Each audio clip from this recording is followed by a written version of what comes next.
आम बेचने वाली बहू के घर आया एसी। आम ले लो आम, मीठे मीठे ताजे ताजे रस से भरे हुए आम ले लो। आम सिर्फ 50 रुपए किलो, 50 रुपए किलो। ये आम कैसे दिए हैं? बहन जी सिर्फ 50 रुपए किलो हैं। क्या? 50 रुपए किलो में ये गुलगुले से आम? इसके लिए तुम हमसे 50 रुपए लोगी? नहीं मेम साहब, मेरे आम तो काफी ताजा हैं, ये गुलगुले कैसे हो सकते हैं? अच्छा तुम्हें यकीन नहीं आता तो खुद ही देख लो। रागिनी जैसे ही अपने आमों को छूकर देखती है तो वो काफी ज्यादा गुलगुले होते हैं। ये देखकर ये आम गुलगुले कैसे हो गए? सुबह तक तो बिल्कुल ठीक थे। अगर देने हैं तो 20 रुपए के ले दो आम, वरना मैं तो चली। कोई पागल ही होगा जो 50 रुपए में तुम्हारे ये आम खरीदेगा। कस्टमर की बात सुन रागिनी को ना चाहते हुए भी 1 किलो आम सिर्फ 20 रुपए में देने पड़ते हैं। और ऐसे ही पूरे दिन कोई ना कोई कस्टमर गुलगुले आमों को देखते हुए आधे पैसों में ही आम खरीद लेते हैं, जिसके चलते रागिनी का काफी ज्यादा नुकसान होता है। जिसके बाद शाम होने के बाद रागिनी जैसे ही घर आती है। हे भगवान, ये क्या? सुबह ही मैं इन सभी आमों को पेड़ से तोड़कर रख लेकर आई थी और शाम तक ये सभी आम गुलगुले होकर खराब हो गए। बच्चों, ये आम कैसे खराब हुए? अरे बहू, बच्चों से क्या पूछ रही है? मुझसे पूछ। दिन में हमारा घर पूरा का पूरा ईंट की भट्टी बन जाता है, और ईंट की भट्टी में क्या आम सही सलामत रह सकते हैं? माँ जी, अगर गर्मी में यूं ही रही तो सारे आम खराब हो जाएंगे, तो मैं बेचूंगी क्या?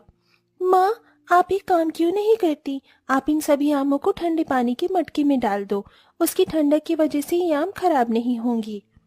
रूही की बात सुन रागिनी उन बचे हुए आमों को ठंडे पानी के मटके में डाल देती है, ये सोच कर कि अब तो उसके खराब होने से बच जाएंगे। लेकिन रागिनी सुबह जैसे ही मटका खोलकर देखती है तो गर्मी की वजह से मटके के अंदर भी सारे आम खराब हो जाते हैं। हे भगवान, फिर से इतने सारे आम खराब हो गए।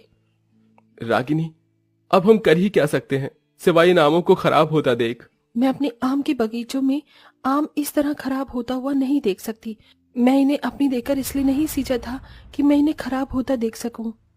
तो हम और कर ही क्या सकते हैं? इस गर्मी से तो हम नहीं लड़ सकते ना।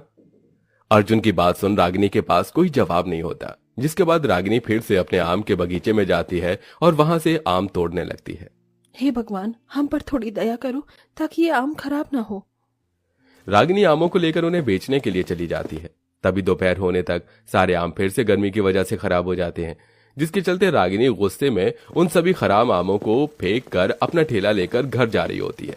तभी रागिनी की नजर एक बड़ी फलों की दुकान पर पड़ती है, जिसमें रखे हुए सारे फल काफी ज्यादा ताजे थे, जिसे देखकर रागिनी उस फल वाले की दुकान के पास जाती है। भाई साहब, इतनी गर्मी में भी ये सभी फल इतने ताजा कैसे हैं? अरे बहन जी, इस एसी की वजह से मैंने अपनी फलों की दुकान में एसी लगा रखा है, ताकि गर्मी में भी मेरे फलों को ठंडक मिले और वो खराब ना हो।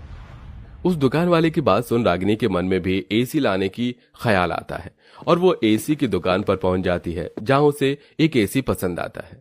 भाई साहब, ये एसी कितने का है? बहन जी, सिर्फ 25,000 का है। क्या? 25,000 रुपए का? मैं तो अगर सारी जिंदगी भी मेहनत मजदूरी करूं तो भी इतना महंगा एसी नहीं खरीद सकती। रागिनी उदास होकर वहां से जाने लगती है कि तभी वो एसी वाला कहता है, अरे रुकिए बहन जी, आप एसी को आसानी से खरीद सकती हैं। वो कैसे भाई साहब? मेरे पास तो इतने पैसे नहीं है। अरे बहन जी, आप इस एसी को इंस्टॉलमेंट में खरीद सकती हैं, यानी कि आप सिर्फ 3,000 रुपए देकर ये एसी ले जाइए और हर महीने इसकी किश्त भरिए। उस एसी वाले की बात सुन रागिनी मन ही मन बहुत खुश होती है और आकर सारी बात अपने परिवार वालों को बताती है। माँ, अब हमारे घर में भी एसी आएगा। आपको पता है, हमारे दोस्त है ना चिंटू, उसके घर में भी एसी लगा हुआ है और वो अपने एसी पर बहुत इतराता था। आप देखना, हम भी अपने एसी पर इतराएंगे। रागिनी, तुम्हारा दिमाग तो ठीक है। तुम जानती हो ना कि हमें 2 वक्त की रोटी खाने के लिए भी कितनी मेहनत करनी पड़ती है, और तुम इंस्टॉलमेंट में एसी खरीदने की बात कर रही हो। ये एसी मैं इसलिए खरीद रही हूँ ताकि इसकी ठंडी हवा में मेरे आम खराब ना हो सके और हमें भी इस भयंकर गर्मी से छुटकारा मिल जाए। अब चाहे मुझे कितनी भी मेहनत क्यों ना करनी पड़े, मैं 3,000 रुपए इकट्ठा करके इंस्टॉलमेंट में एसी खरीद कर ही रहूंगी। रागिनी अपने मन में एसी खरीदने की ठान लेती है, जिसके बाद अब वो आसपास के बाजारों में आम बेचने की बजाय उन दूर जगहों में आम बेचने के लिए जाती है, जहां पर बहुत कम ही आम वाले होते हैं। हे सूर्य देवता, थोड़ा तो रहम करो। आपकी ये ज्वाला जैसी किरणें तो मेरे शरीर को जलाकर राख कर देंगी। बाप रे बाप, कितनी गर्मी है। नंगे पैर चल चलकर दूर दूर तक आम बेचने के लिए जाया करती थी, जिसकी वजह से गर्मी में रागिनी की तबीयत काफी खराब होने लगती है। धूप में घूम घूम कर मेरी बहू का सारा शरीर कितना लाल हो गया है। नंगे पैर गरम जमीन पर चल चल कर इसके पैरों में छाले भी पड़ गए हैं। दादी दादी देखो ना, माँ के हाथों में भी छाले हो गए हैं। अरे बच्चे, तुम रो क्यों रहे हो? मैं बिल्कुल ठीक हूँ। मैं जानता हूँ रागिनी, तुम इस तकलीफ से गुजर रही हो, मुझे माफ कर देना। तुम तो जानती हो कि मैं दिन की मुश्किल से 100-150 रुपए कमा पाता हूँ। मेरे लिए 3,000 जैसी रकम इकट्ठा करना बहुत मुश्किल है। बस कुछ ही दिनों की और बात है, फिर देखना सब कुछ ठीक हो जाएगा। तबीयत खराब में भी रागिनी कड़ी धूप में आम बेचने के लिए जाती है और धीरे धीरे पैसे इकट्ठा कर रागिनी कुछ हफ्तों में 5,000 रुपए जोड़ लेती है, जिसे वो इंस्टॉलमेंट में एसी लेकर घर में लगवा लेती है। इस एसी के अंदर से तो बहुत ठंडी ठंडी हवा आ रही है। मेरा तो मन ही नहीं कर रहा कि मैं यहाँ से उठकर कहीं जाऊं। अब तो हमें रात में अच्छी नींद आएगी और मच्छर भी नहीं काटेंगे। घर में एसी लगने की वजह से सभी लोग बहुत ज्यादा खुश थे, लेकिन सबसे ज्यादा खुशी रागिनी को थी कि अब उसके आम बिल्कुल खराब नहीं होंगे। बहू, मैं सोच रही थी कि क्यों ना अब तू बाहर धूप में आम बेचने की बजाय आंगन में ही एक बेचना शुरू कर। अगर तू बाहर गर्मी में आम लेकर जाएगी तो आम फिर से खराब हो जाएंगे, लेकिन अगर तू आंगन में बैठकर आम बेचेगी तो इससे कुछ खराब नहीं होंगे। माँ जी, आपने तो मुझे बहुत अच्छी तरकीब बताई है। अब मैं बिल्कुल ऐसा ही करूंगी। अब रागिनी आमों को एसी की ठंडी हवा में रखकर आंगन में बैठकर आम बेचना शुरू करती है। ये क्या, तुम तो अपने आंगन में ही आम बेच रही हो? अगर बाहर धूप में आम बेचूंगी तो गर्मी की वजह से सारे आम खराब हो जाएंगे। देखिए, मेरे घर में एसी लगा हुआ है, इसलिए इतनी ठंडक में आम बिल्कुल खराब नहीं होंगे। अरे वाह, तुम्हारा एसी तो सच में बहुत बढ़िया है। इसके अंदर से बहुत ही ठंडी ठंडी हवा आ रही है। कस्टमर एसी को देखकर रागिनी से 2 किलो आम खरीद लेते हैं। वहीं आसपास के लोगों को भी वो कस्टमर रागिनी के एसी में आम बेचने के बारे में बताती है, जिसे कुछ लोग रागिनी के पास आते हैं।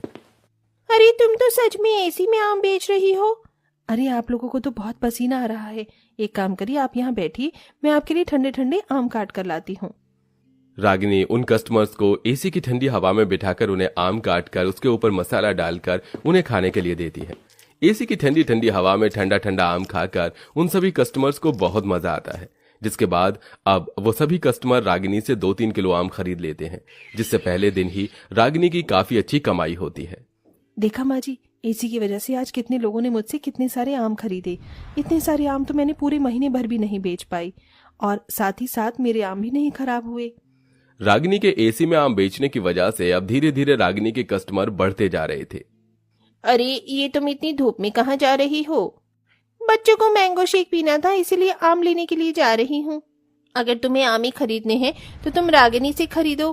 पता है, वो एसी में आम बेचती है, और जो भी उससे आम खरीदने के लिए जाता है तो वो उसे एसी की ठंडी हवा में बिठाकर आम भी खिलाती है। क्या तुम सच कह रही हो?